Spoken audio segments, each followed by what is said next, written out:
What happens when Hollywood's iconic rebel meets late night's sharpest tongue? The outcome was a television moment unlike any other, leaving viewers stunned and sparking widespread industry chatter. Tonight we explore the unexpected clash between Johnny Depp and Jimmy Kimmel, an encounter that quickly became one of the most talked about talk show appearances in recent years. Think you know the full story? You might want to reconsider. This revealing moment pulled back the curtain on a side of Jimmy Kimmel few were meant to witness. Don't forget to subscribe and share your take in the comments. Who do you believe crossed the line?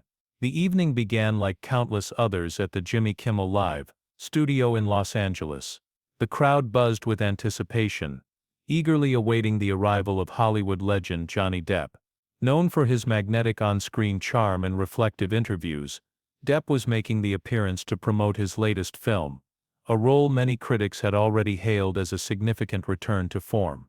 What was expected to be a typical promotional segment quickly turned into something far more telling about the dynamics of late-night TV and the personas behind the desk. Depp entered to enthusiastic applause, dressed in his usual eclectic flair, and greeted fans warmly as he made his way to the interview chair. The opening moments felt routine, with Kimmel expressing rehearsed excitement over Depp's new film.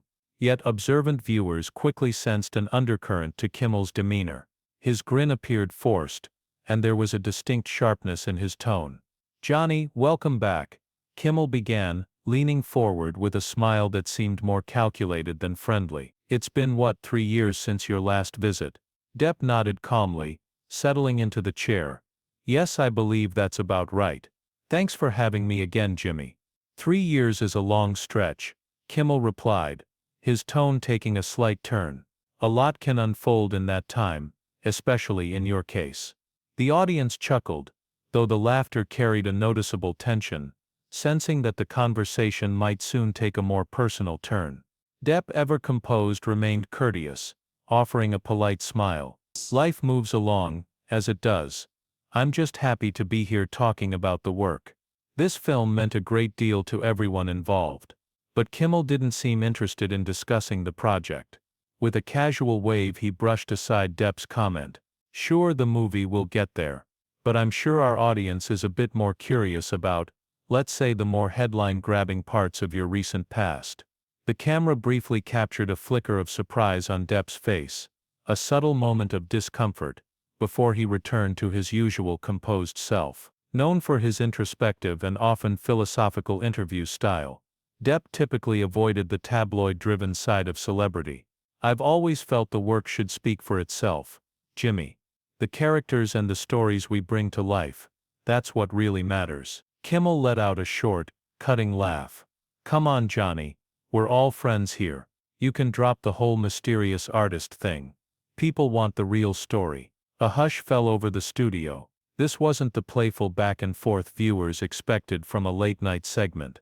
There was a confrontational tone in Kimmel's remarks, a sense that he was pushing limits more to provoke than to entertain. Depp shifted slightly in his seat, but remained composed. "I'm not sure I follow, Jimmy. I came here to talk about the film, which I'm genuinely proud of. The entire team gave everything to make it what it is." Sure, Kimmel said, cutting him off with a smirk. "The movie where you play a misunderstood outsider. Bit of a recurring role, don't you think?" A noticeable gasp swept through the audience. Kimmel had clearly crossed a line, and everyone felt it. The camera turned to Depp, who paused, watching Kimmel with calm focus. "You know, Jimmy," Depp said eventually, his voice even and steady, "I've always valued how talk shows can be a platform for meaningful dialogue. It's a real craft, when it's approached with respect." He stressed the word respect, letting it linger, but Kimmel seemed to either miss the point or choose to ignore it. "Speaking of artistic approaches," he continued, flipping through his notes theatrically, "let's touch on some of your more unpredictable behavior on set. I've heard from reliable sources that your frequent tardiness cost one production millions." The accusation hit hard. The room grew tense, and audience members shifted in their seats, clearly uncomfortable. This no longer felt like light entertainment.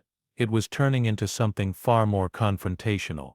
Depp didn't lose his calm, though a trace of fatigue was visible in his expression. I've been lucky to collaborate with many talented directors and crews over the years. Every film set has its own rhythm and challenges. I've always respected that process, and I would never intentionally disrupt it. So you're saying the reports aren't true? Kimmel asked, leaning forward with a level of intensity that felt out of place for a late-night promotional interview. What I'm saying, Jimmy, is that maybe we could focus on the creative side of the work instead of circulating unverified claims. Depp replied calmly, his tone steady despite the increasingly pointed line of questioning. A brief silence followed, broken when Kimmel let out a forced laugh and turned to the audience. He's dodging that one.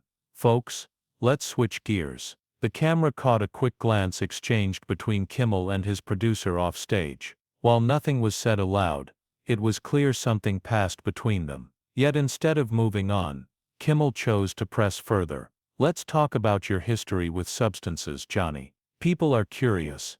How does someone keep up such a, let's say, colorful lifestyle, and still work at the level you do? This question stepped over another line, one that even veteran industry watchers recognized as out of place for a televised interview.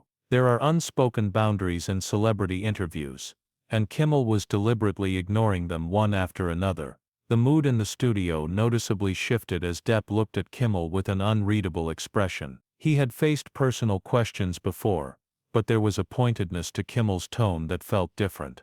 Jimmy, Depp said after a pause, his voice composed, I've always believed a person's private challenges should remain just that, private.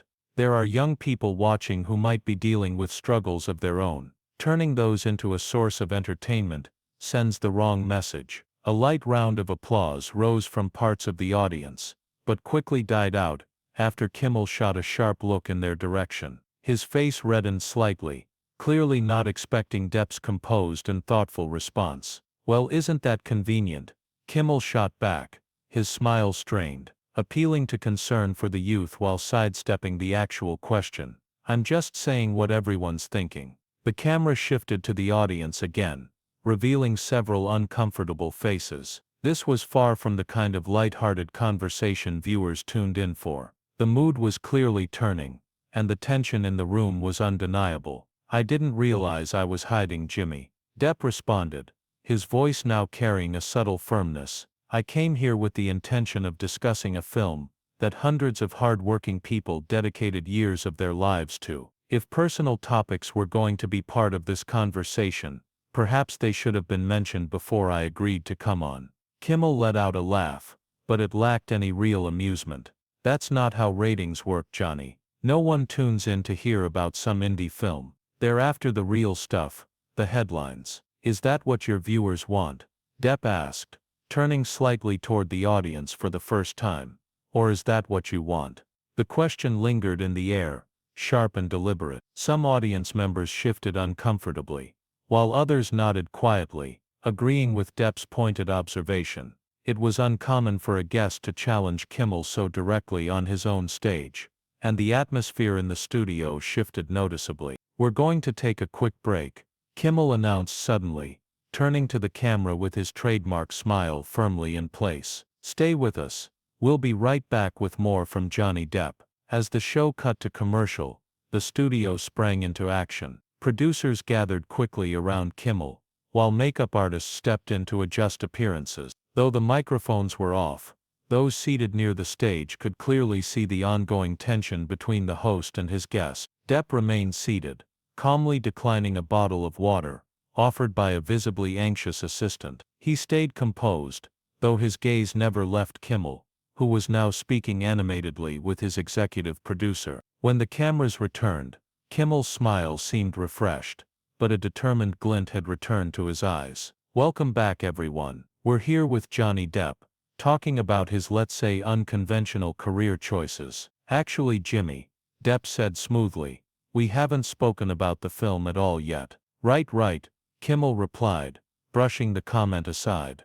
The film. You play a troubled artist, battling personal demons, misunderstood by the world. Sound familiar? The sarcasm in his tone was clear, and a few hesitant laughs spread through the audience. Every character has their own truth, Depp answered evenly, just as every interview, apparently, has its own narrative. The subtle remark wasn't missed. Kimmel's expression tightened for a moment, before he forced another smile. Speaking of narratives, let's discuss your reputation for being hard to work with. I've got a quote from a director who once said, and I quote, "Johnny lives in a different reality than the rest of us."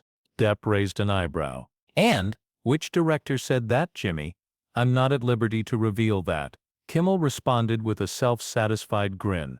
"Confidential source, you understand." "Convenient," Depp said calmly, his tone composed despite the bait. "It's interesting how often anonymous sources offer the harshest critiques." "Are you accusing me of inventing it?" Kimmel asked, leaning in with a confrontational edge. "I'm saying," Depp replied evenly, "that journalism, entertainment or otherwise, usually involves verifying information. Though perhaps the expectations are different in late-night television." A murmur moved through the audience. Kimmel was known for pushing boundaries with his guests, but it was rare to see someone respond with equal poise and clarity. "Let's move on," Kimmel said abruptly, flipping through his cards. "Your latest film explores the contrast between how someone is seen and who they truly are. Given your own history with the press, do you find it ironic that you're portraying someone fighting against public perception?" The question itself seemed fair, but Kimmel's tone suggested it was more of a setup than a sincere inquiry. "Not ironic, appropriate perhaps," Depp responded after a pause. "Everyone experiences some distance between who they are and how they're perceived. That tension is where meaningful stories often begin. That's the power of narrative." For a brief moment, Kimmel looked slightly caught off guard by the depth of the answer, but rather than engage, he returned to his script. Sure, very insightful," he replied with thinly veiled sarcasm. "But let's get to what people are really curious about. Reports say you've spent millions on things like cannons for scattering ashes, private islands, and a wine tab larger than most mortgages. Want to address that?"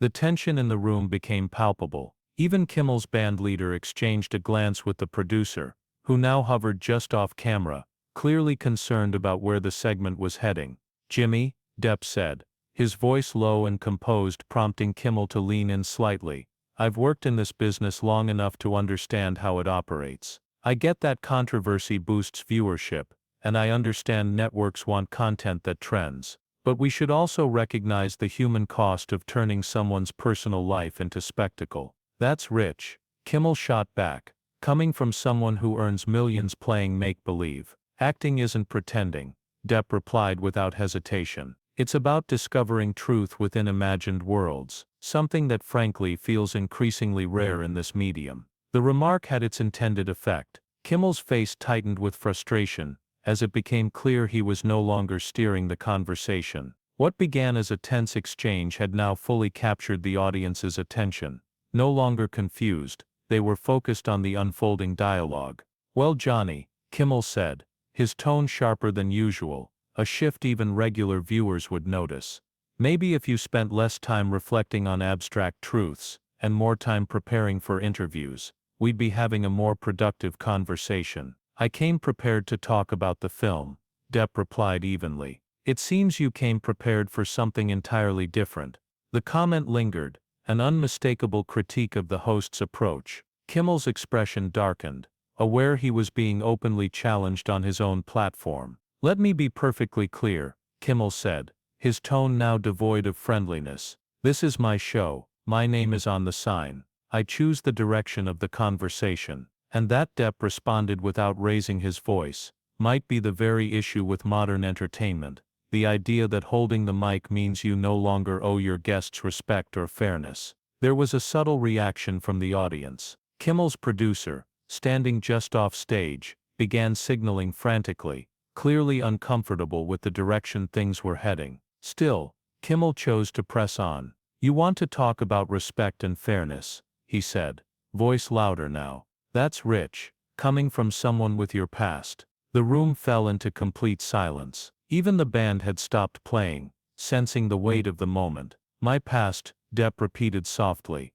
nodding. "I've never pretended to be without flaws, Jimmy. The difference is, I don't judge others under the guise of welcoming them." Kimmel's expression shifted again, visibly struggling to contain his irritation. "Don't try to school me on hospitality. You think you can come on here and your show, Depp said, cutting in gently. That's the third time you've emphasized ownership. Maybe that's the core issue. The audience was completely still, witnessing a rare moment of unscripted confrontation on live television, raw and unfiltered. What exactly are you getting at? Kimmel demanded, now fully discarding the polished host persona. I'm not implying anything, Depp said calmly. I'm stating clearly that there's a line between interviewing and ambushing, between having a conversation and creating conflict, between entertainment and exploitation. Kimmel pointed a finger toward him. You don't get to show up here and set the rules. You were invited as a courtesy. A courtesy, Depp repeated with a faint smile. Is that what this is being called? Kimmel's producer appeared on stage, urgently whispering in his ear, but the host brushed him off with a sharp wave. You know what, Johnny? I think we're finished here, Kimmel announced, turning toward the camera. We'll be right back after this break with a guest who actually values the opportunity we offer. Depp remained seated, his expression composed rather than angry. That's disappointing, Jimmy. I came to talk about the film, and the incredible work of a team of talented people. Security, Kimmel suddenly called out, signaling toward Depp. Please escort Mr. Depp from the stage. A collective murmur swept through the audience. Two security personnel appeared at the edge of the set, clearly hesitant. That won't be necessary, Depp said, standing up calmly. He adjusted his jacket and addressed the audience. I'm sorry we couldn't focus on the film tonight. I still hope you'll support the many artists who worked hard to bring it to life. With a respectful nod to the band, and a final look in Kimmel's direction, Depp exited the stage with quiet composure, leaving the host standing alone, visibly unsettled. Go to commercial, Kimmel shouted at the crew, yanking off his microphone. Now, the cameras lingered a moment too long, capturing his visible frustration as he walked off stage, exchanging harsh words with his team. After the extended break, a visibly tense Kimmel returned and offered a brief explanation, citing creative differences, before shifting to a last-minute segment to fill the remainder of the show. But the moment had already taken on a life of its own. Within hours, clips of the exchange had gone viral, with viewers largely supporting Depp's calm and collected approach over Kimmel's increasingly combative tone. The segment shed light on a less polished side of late-night television, the curated nature of interviews and the egos behind them that were often masked as casual humor. For Depp, the incident unexpectedly reinforced what many of his fans had maintained for years, that beyond the tabloid headlines, was an actor who valued principle over publicity, and refused to be reduced to viral soundbites. As for Kimmel, the consequences were swift. Network leaders held emergency discussions, and advertisers voiced concern about the optics of what was widely seen as an unprovoked confrontation. What was intended to spark attention instead highlighted a deeper issue in the entertainment industry, a growing reliance on tension and spectacle over substance and dialogue. By remaining composed and principled, rather than reacting with hostility, Depp had exposed some of the cracks in a media landscape that often blurs the line between authenticity and performance. If you found this story insightful about the true workings of the entertainment world, hit that subscribe button. The industry doesn't want these moments made public, but we're here to give you the full picture. And we want to hear from you. If you were in Johnny Depp's shoes, would you have handled it the same way, or taken a different approach? Let us know in the comments. Your perspective helps shape the stories we tell next.